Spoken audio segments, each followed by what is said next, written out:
Jangan main-main dengan nama Allah Israel. Jangan anggap enteng kekudusannya. Dunia boleh menganggap menghujat Tuhan sebagai kebebasan berekspresi, tetapi Alkitab menunjukkan bahwa Allah tidak akan tinggal diam terhadap penghinaan akan namanya. Ia tidak butuh dibela, tetapi ia membela kekudusannya sendiri dengan tangan yang kuat dan penghakiman yang nyata. Halo, shalom umat pemenang. Kita hidup di zaman di mana orang tidak lagi gentar terhadap hal-hal kudus. Nama Tuhan dipakai untuk bahan candaan, untuk kutukan, bahkan untuk menciptakan konten viral. Dunia telah kehilangan rasa takut akan Tuhan. Namun Alkitab tidak pernah berubah. Dalam Keluaran 20 ayat 7, firman Tuhan berkata, jangan menyebut nama Tuhan Allahmu dengan sembarangan, sebab Tuhan akan memandang bersalah orang yang menyebut namanya dengan sembarangan. Dalam dunia yang semakin liberal, banyak orang mengklaim kebebasan sebagai nilai tertinggi, bahkan kebebasan untuk mencemooh Tuhan. Namun sejatinya kebebasan tanpa batas hanya akan membangkitkan murka Tuhan, karena kebebasan manusia tidak boleh menabrak kekudusannya. Allah itu Maha Penyayang, benar, tetapi itu berarti dia juga maha tegas terhadap pelanggaran akan namanya. Sama seperti ibu yang memeluk hangat anaknya tetapi tak segan menghukum jika sang anak menyalahi hukum rumah. Demikian juga Tuhan terhadap kekudusan yang diinjak. Kita hidup di zaman digital, kata-kata cepat menyebar, hinaan mudah viral, penghinaan, name calling terhadap Tuhan, memperlebar ruang dosa. Namun ingat, setitik tinta dari keyboard tidak akan menghapus tinta kehidupan abadi yang Allah tulis di kitabnya. Bahkan di tengah kemajuan ilmu pengetahuan dan rasionalisasi, ada sesuatu yang tidak bisa disentuh. Iman dan hubungan dengan Sang Khalik. Cemoohan terhadap nama Allah bukan hanya provokasi, tetapi juga pelecehan terhadap realitas Tuhan yang tak tercabik oleh bukti manusia. Maka sebelum kita melangkah lebih dalam, saya menantang setiap orang yang mendengar video ini, tanyakan hatimu, apakah engkau benar-benar menghormati nama Tuhan, atau apakah engkau lantang ikut menghina lewat sikap acuh, amarah, atau hanya senyum sinis. Dalam Imamat 10 ayat 1-2 kita membaca bagaimana dua anak Harun, imam-imam muda yang dipilih Tuhan, mempersembahkan api asing yang tidak diperintahkan Tuhan. Apa yang terjadi? Api Tuhan turun dan membakar mereka sampai mati di hadapan Tuhan.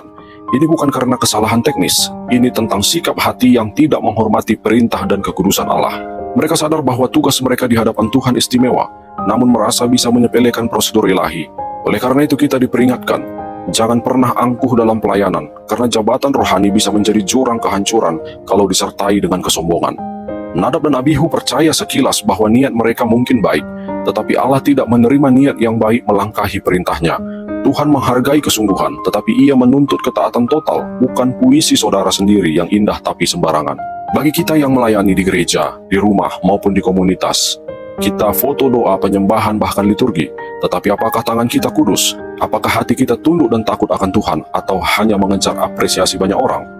Saat Nadab dan Abihu mati tanpa teguran, Allah sedang mengirim pesan bahwa kekudusannya bukan sekedar konsep. Jika kita pun menghina, mengejek, atau mempermainkannya, apakah Tuhan akan membiarkan, atau Dia akan berhitung tepat waktu? Ini bukan hanya cerita masa lalu, tetapi cermin bagi kita hari ini. Jangan pernah gunakan nama Tuhan untuk menutupi dosa, menghibur diri, atau membungkus ketidaksetiaan. Jika namanya saudara injak, api yang sama bisa turun terhadap saudara. Kalau Tuhan tidak segan menghukum imam, anak hambanya sendiri, apakah Dia akan tinggal diam melihat bangsa asing mencemooh namanya? Mari kita lihat bagaimana Allah bertindak terhadap musuh-musuh yang mengangkat diri melawan Dia. Dalam Yesaya 37, kita membaca bagaimana Raja Sanherib dari Asyur mencemooh nama Tuhan Israel.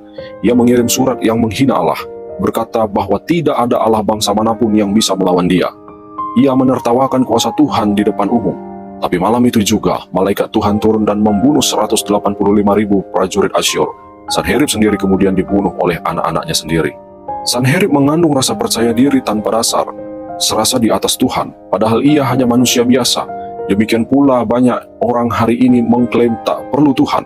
Mereka cukup dengan dirinya sendiri, padahal kelak tiada yang bisa menyelamatkan kecuali Dia. Raja Asyur merendahkan sejarah keluaran dan pertolongan Allah dalam pembebasan bangsa Israel dari Mesir. Tapi keangkuhan menjadikan ia tuli terhadap suara Tuhan yang nyata. Sebuah ilham bagi kita untuk memeriksa apakah kita masih sadar akan karya Tuhan dalam hidup kita. Tuhan berdaulat atas zaman dan kerajaan. Meski Sanherib kuat, Tuhan membungkamnya dalam satu malam. Demikian juga di zaman modern, pusat-pusat kekuasaan manusia bisa runtuh dalam satu sentuhan Tuhan. Apapun teknologi, ekonomi, atau politik yang kita miliki hari ini, dunia ini bukan tempat untuk mencemooh nama Tuhan dan merasa aman. Kemenangan Tuhan bukan hanya ilusi dari masa lalu, itu realitas yang terus berlaku dan bisa menghancurkan orang yang mengacukannya. Ketika kita melihat keledai kerajaan-kerajaan modern, marilah kita ingat, Tuhan punya kuasa tetap atas tayangan media, opini publik, pasukan militer, dan semua yang kita taklukkan. Itu semua bisa Dia padamkan dengan satu komandonya. Penghinaan terhadap Tuhan tidak hanya datang dari luar, tapi juga dari dalam umatnya sendiri, dan terkadang dari orang yang merasa dirinya mulia, disanjung, dipuji, namun lupa siapa yang memberi napas hidup. Mari kita lihat contoh berikutnya. Dalam Kisah Para Rasul 12 ayat 21-23, Herodes duduk di atas tahtanya dan ketika ia berpidato, orang-orang berseru, "Ini suara Allah dan bukan suara manusia." Dan Herodes tidak memberikan kemuliaan kepada Allah. Seketika itu juga malaikat Tuhan menimpanya dan ia mati dimakan cacing. Herodes tidak asing dengan firman Allah. Ia paham siapa Kristus dan siapa Allah Israel. Tetapi kesombongannya meninabobokkan hati hingga ia membiarkan dirinya disembah, membagi kemuliaan yang hanya untuk Tuhan semata. Dunia hari ini menggenggam dewa di media sosial, selebritas, tokoh influencer yang dikultuskan, dan banyak orang tergelincir mengagungkan manusia bukan Tuhan. Kalau sampai kita, pengikut firman, ikut menyanjung manusia seperti Tuhan, siap-siaplah seperti Herodes. Ayat Alkitab mengatakan bahwa pujian yang salah akan menjadi jerat maut. Jika kita ikut-ikutan menyembah yang bukan Allah, kita menyerahkan ekspektasi diri kita kepada tali yang bisa mematikan.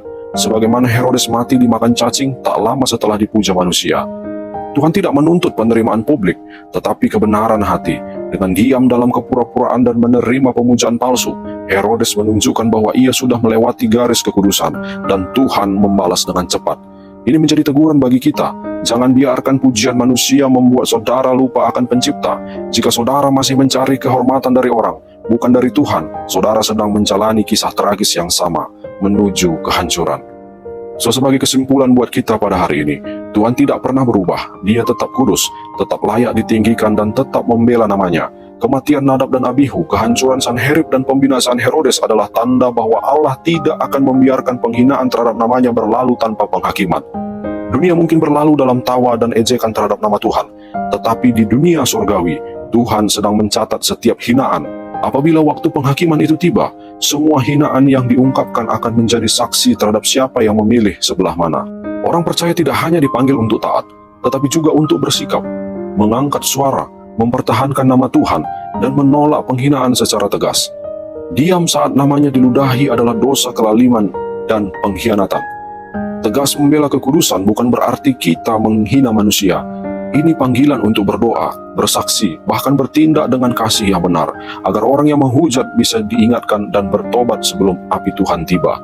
Apabila kita hidup tanpa kesungguhan mempertahankan nama Tuhan, kita sedang menanam benih pembiaran.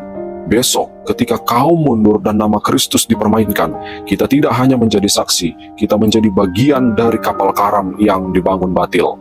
Maka marilah kita bangkit dengan semangat tetapi tidak gegabah, dengan keberanian namun bukan kebencian. Tinggikan nama Tuhan, hidup kudus, berbicara benar, dan biarlah dunia gemetar melihat kita, karena Tuhan kita bukan objek hinaan. Dia adalah penguasa segala zaman.